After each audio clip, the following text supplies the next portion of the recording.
আমারও মোটামুটি same night টাইমে বাড়ি ফেরা, কারণ হচ্ছে আমার মা ছিল এখানে। আমার মা আসার পথে একটা দুর্ঘটনার শিকার হয়েছিল, আল্লাহ বাঁচাইছে, কিছু হয় নাই, আম্মু সেফলি বাসায় আসতে পারছে।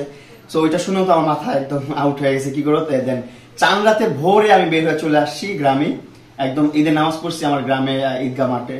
এখানে নামাজ পড়ে তারপর আম্মুর কাছ থেকে সেমাই খেলাম, খেয়ে ঘুরপাক খেলাম, আম্মুকে সালাম করলাম, আব্বুকে সালাম করলাম, ঘুরলাম টুরলাম, মজা করলাম, ভালো লাগলো। আর জন্ম হয়েছি ঢাকা শহরে, ছোট থেকে বড় হয়েছি ঢাকা শহরে, কখনোই আমি গ্রামে এসে পড়ি নাই।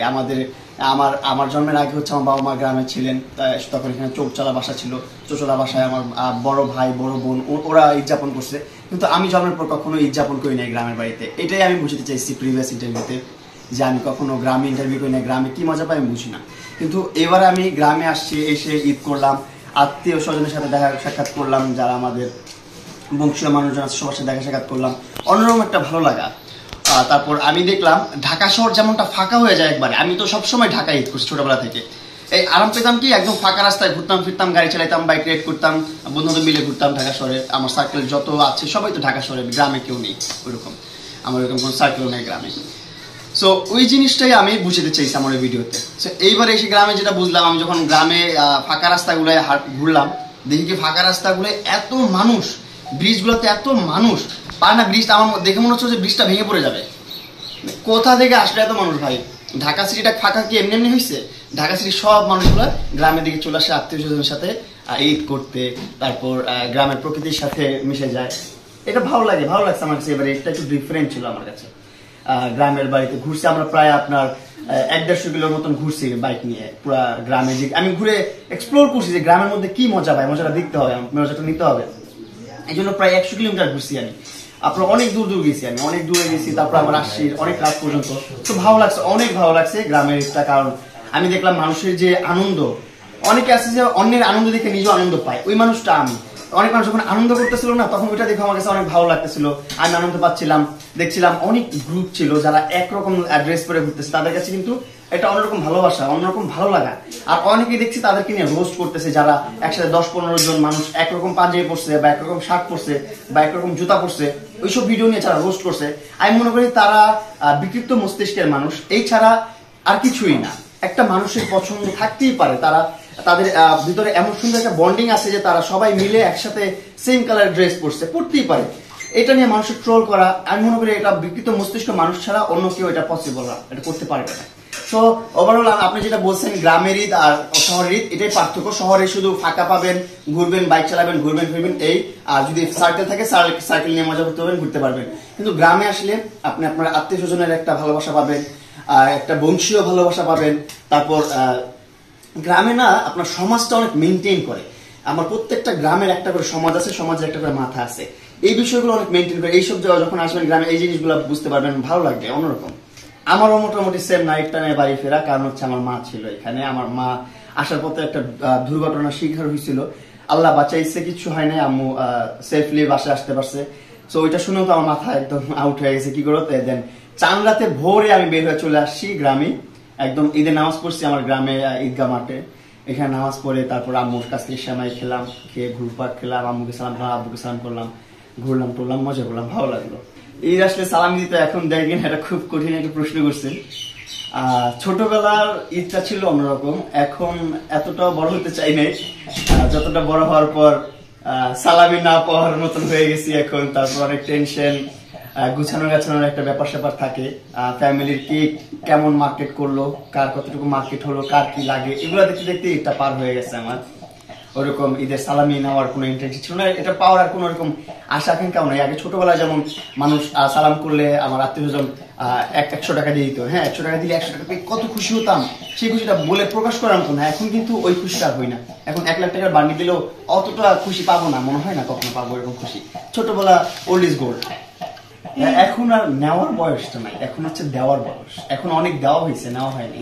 তার মানে আমরা কি ধরে নিতে পারি আপনি এখন পরিপূর্ণ দায়িত্বশীল, সংসারের প্রতি সংসারের দায়িত্ব আপনি নিয়েছেন, ভার নিয়েছেন? পরিপূর্ণ দায়িত্বশীল কিনা সেটা বলতে পারছি না, কিন্তু আমার সাধ্য যতটুকু আছে আমি চেষ্টা করি আমার ফ্যামিলিকে ভালো রাখা, সুস্থ রাখা, তাদের সকল শখ আবদার পূরণ করার চেষ্টা করি আমি। আমার গোলই একটা, যে আমার ফ্যামিলিতে যা যা প্রয়োজন পড়বে, আমার ফ্যামিলি সুস্থ রাখতে, সুন্দর রাখতে, আমার ফ্যামিলির মান ইজ্জত বৃদ্ধি করতে যা যা প্রয়োজন সবই করবো, সমস্যা নেই। আস্তে আস্তে আমার যতটুকু আছে, এমন না যে আমি যা আর্ন করতেছি তা শুধু আমার নিজের ব্যক্তিগতভাবে আমি ব্যয় করবো, তেমন আমি ছেলে না। আমার কথা হচ্ছে আমার ফ্যামিলি নিয়ে সুন্দরভাবে আমি ব্যয় করবো, আমার ফ্যামিলি যেন সুখী হয়। বাবা মার জন্য কি শপিং করেছেন? বাবা মার জন্য আমি বাবা মাকে টাকা দিয়ে দিচ্ছি, তারপর ভাইয়াকে টাকা দিচ্ছি, ভাবিকে, সবাইকে আলাদা আলাদা করে সেপারেটলি সবাইকে এক্সট্রা করে একটা করে মানি দেওয়া হয়েছে। সবাই সবার মতো করে কিনেছে, কারণ সবার ইচ্ছা পছন্দ তো আমার মতো হবে না। এই জন্য আমি সবাইকে টাকা দিয়ে দিচ্ছি যে তোমার মন মতো করে তোমার মার্কেট করো। তারা, আমি অনেক আগেই টাকা দিচ্ছি, তারা ঘুরে ঘুরে মার্কেট করছে, তারা মজা করছে, ঘুরছে ফিরছে, মার্কেট দেখছে, এক্সপ্লোর করছে। আমি মার্কেটে গেলে তো তাদেরকে মার্কেট করে দেওয়া হবেই না জীবনে, কারণ আমি মার্কেটে গেলে মার্কেটে যত মানুষ আছে তারা মার্কেট বাদ দিয়ে আমার দিকেই তাকিয়ে থাকে, আমার সাথে এসে হ্যান্ডশেক করে ছবি তুলে। তখন দেখা যায় একটা বিশৃঙ্খল সৃষ্টি হয় ওইখানে। অনেক সব মানুষ এক না, হাতে 5টা আঙুল সমান না। আমাকে ওইখানে যখন 10টা মানুষ ঘিরে ধরে ভালোবাসার কারণে, তার পিছনে 5টা মানুষ থাকে হিংসা নিয়ে দাঁড়িয়ে থাকে, যে চিন্তা করে ওই ছেলেটার টাকা পয়সা নেই, উঠতে বেশি টাকা পয়সা, আমার বাপের এত কিছু আছে, এটা আছে সেটা আছে, আমার এটা আছে সেটা আছে, তারপর আমাকে 10টা মানুষ দেখতেছে না, আমার কাছে আসতেছে না ছবি তুলতে, কিন্তু ওর কাছে যাচ্ছে কেন?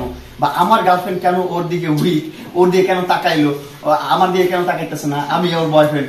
আরো অনেক বিষয় আছে, এগুলো এইগুলো অনেক ঝামেলা হয় আর কি। এই বিষয়গুলো এখন একটু মেনটেন করি। বিষয় হচ্ছে যে নিজের দোষ না থাকলেও নিজেকে মেনটেন করে রাখতে হয়।